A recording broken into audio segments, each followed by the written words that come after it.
One of the greatest tax cheats in American history, a criminally negligent sociopath who lost the popular vote and has overseen the preventable deaths of hundreds of thousands of Americans, is on the verge of putting a third justice on the Supreme Court, and Republicans are full steam ahead. This has been a closer look. Oh, wait, I'm sorry. I meant it's time for a closer look. Every day, every single day, Donald Trump, one of the most irritating, unlikable, off-putting individuals in American history, invades our national consciousness by commandeering the spotlight, saying something psychotic, and forcing us all to think about him. On top of everything else that sucks about the Trump era, it's exhausting.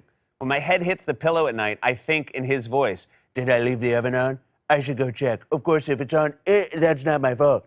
Seriously, I have a 4-year-old and a 2-year-old, and even they don't demand my attention this much, because even on their worst days, kids don't themselves every 5 minutes. Again, I just changed you. For example, Trump has learned he can distract from the news of the day and force the media to cover whatever crazy nonsense he feels like saying by pretending to hold a news conference at the White House that almost always ends up turning into a campaign rally/therapy session. And apparently, I'm not the only one who feels this way, because as Fox News tuned in to Trump's latest gripe session last night at the White House, a hot mic caught someone expressing their frustration live on air. I guess we have the president here. I hear you, disembodied voice. I hear you. Wait, was that the voice of the White House?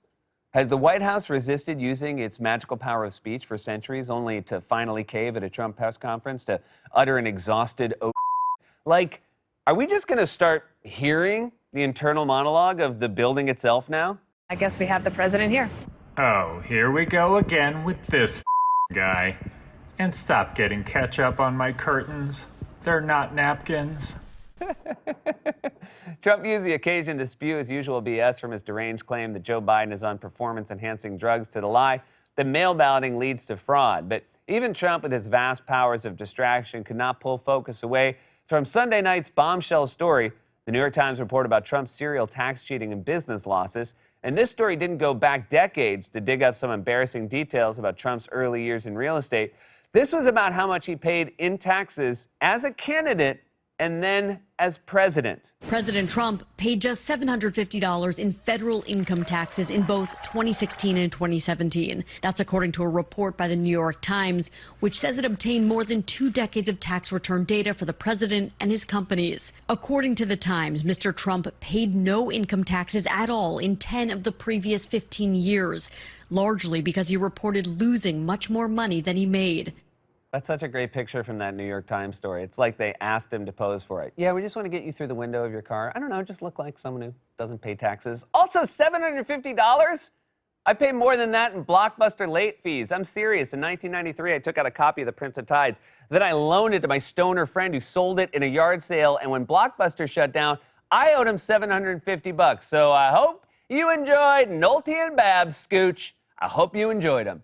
Seriously, I'm having trouble wrapping my head around just how corrupt this is. A man who claims to be one of the most successful business moguls in America, who claims he's worth $10 billion, who's cast himself as a patriotic hero of the working class, paid $750 in taxes to the federal government while he was president of the United States. Jesus, dude, we are paying your room and board. You can't even make it an even grand. On top of everything else, it's so brazen. I'm shocked we don't have surveillance video of Trump sneaking out of Fort Knox with gold bars stuffed in his pockets. Maybe that's why his coat's always so bulky. He just stole a bunch of coins from the U.S. Mint. Mr. President, just before takeoff, we're going to need everybody's weight. Well, let's see, I'm like $180, but Melania is, she's like an even 1,200. Donald, be cool, Melania. My coat's full of loot. Just be cool for once, Melania. In fact, that basically is what Trump's been doing. He's been bilking donors and taxpayers for millions of dollars at his private clubs and golf courses, while lobbyists and foreign officials pour money into his hotels to curry favor with him. And now we know why. Dude's broke. The Times reports President Trump's core businesses, from his golf courses to his Washington, D.C. hotel, have been losing millions of dollars year after year. Also dangling over the president's head, a decade-long audit by the IRS over the legitimacy of nearly $73 million tax refund that Trump received. An adverse ruling in that case could cost Mr. Trump more than $100 million, and he's personally responsible for loans and other debts totaling $421 million, most of it coming due within 4 years. So now we know why Trump's so desperate to stay in the White House. He needs the free housing. He needs a place to crash. He's your deadbeat friend who refused to get a job because he's still working on his idea for an app that tells you which Chipotle locations have the hottest cashiers. I just need to crash with you until I get Chipotle off the ground. And then it's just soaring to the skies. Trump's the Dupree of the White House. Well, that's another one I forgot to return to Blockbuster. I hope you enjoyed the laid-back antics of Owen Wilson, Scooch.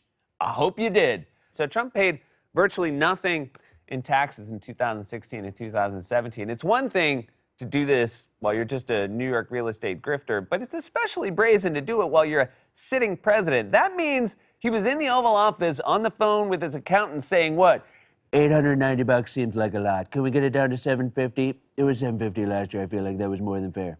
But because of his business entanglements across the world, which, by the way, are almost certainly unconstitutional, he did pay a lot more to foreign governments.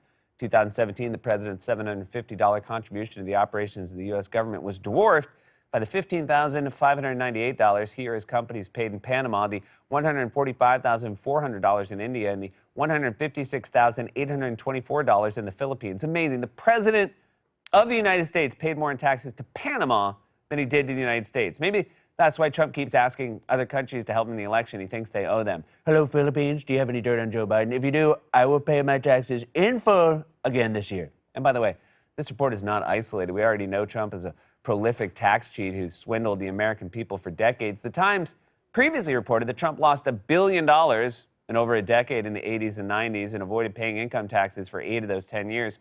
And in congressional testimony, his ex-fixer, Michael Cohen, told Congresswoman Alexandria Ocasio-Cortez that Trump may well have committed tax fraud by lying about the value of his assets to save money. To your knowledge, was the president interested in reducing his local real estate bills, tax bills?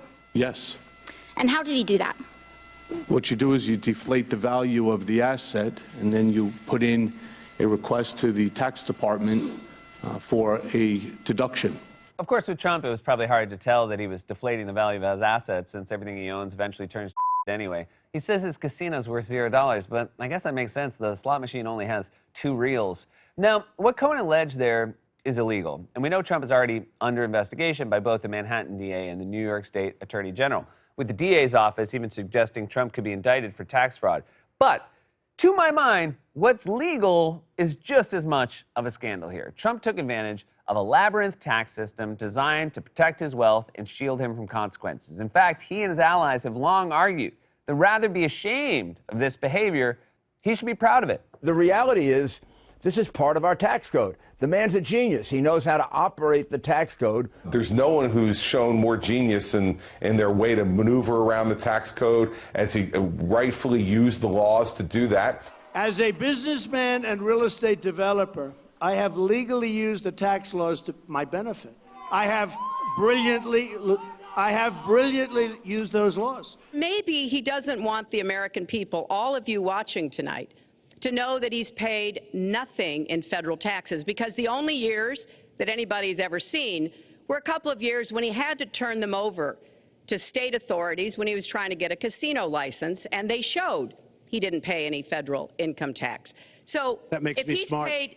No one who's actually smart ever says, that makes me smart. When Einstein unveiled his theory of relativity, he didn't lean into the mic and say, get ready, guys, it's genius o'clock. More importantly, it doesn't make you smart, it makes you powerful. There are plenty of smart people who pay their taxes in full every year because they don't have the armies of accountants and vampire lawyers that rich people like Trump or companies like Amazon have. Regular Americans can't get away with this stuff because the law or the IRS would come down hard on them. A ProPublica investigation found that the 5 counties with the highest audit rates are all predominantly African American, rural counties in the Deep South. Meanwhile, the Trumps and Amazons of the world skate by without any consequence, and that's because the system is rigged to protect them. If the IRS found out you did what Trump is accused of, your response would be, That's the big takeaway here. Trump is not unique. He's the product and enabler of a corrupt system that shields the wealthiest and most powerful in our society while crushing everyone else. 91 companies paid no federal taxes in 2018. Companies like Amazon, Chevron, or Starbucks. Meanwhile, tens of millions of Americans are out of work, facing eviction, struggling to afford health care, and waiting in line at food banks. Trump and his allies don't just benefit from that system, they're trying to preserve it, which is why they're so deeply invested in making sure he stays in power any way they can. Remember the 2017 tax law that wrote in so many obscure tax loopholes to benefit the wealthy, they were literally scrawling in the margins of the bill at the last minute. It's the night we're going to be voting on the tax bill. I just got the tax bill 25 minutes ago. This is the tax bill. See how thick it is? That's what it looks like. Oh, no, let's look at the bill. This is what it really looks like. I want you to take a look at this, folks. This is your government at work. Here's the bill as it's written. Here's the modifications that are in it. I can read one word. It's called add this language. Can you tell me what that word is? If you can, you got better eyes than me. They scribbled tax loopholes in the margins like a high school senior signing a yearbook. KIT, see you next year.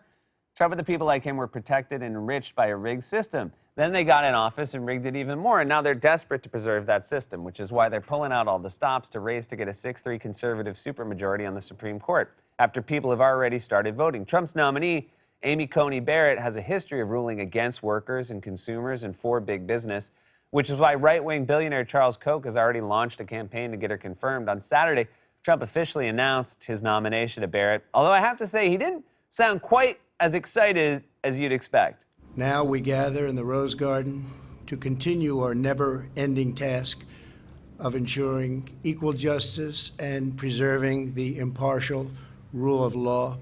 The entire Notre Dame law facility and faculty, everybody at that school also, we got so many letters, also wrote letters of support of Amy's nomination to the Seventh Circuit. Classic facility and the faculty. Buddy, you call Biden low energy? You sound like a transistor radio that's low on batteries. I'm surprised he didn't have to slap himself in the face like a long-haul trucker trying to stay awake. Only 12 hours till Phoenix. You can make it.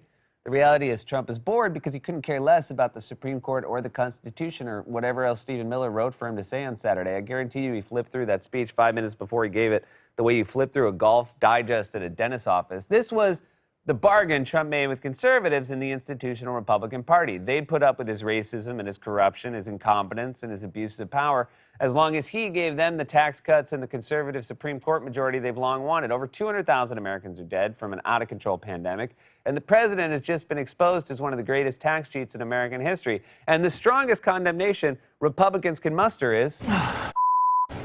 This has been A Closer Look. God's Love We Deliver cooks and brings over 2 million meals a year to men, women, and children living with HIV, AIDS, cancer, and other serious illnesses, and they need your help. If you're watching this online, you can hit the donate button. Stay safe, wash your hands, wear a mask. We love you.